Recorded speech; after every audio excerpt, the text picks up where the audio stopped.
5 বছর ধরে ঝুলে লাগছে।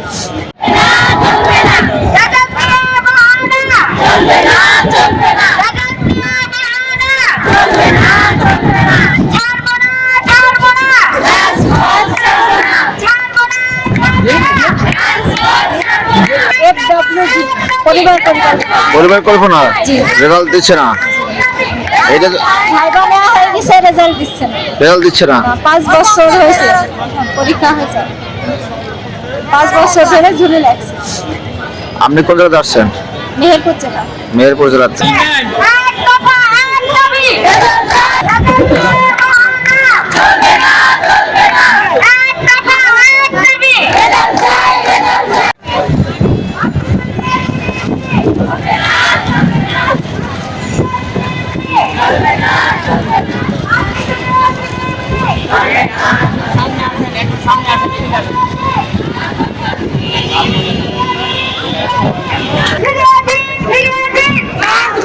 Yeah.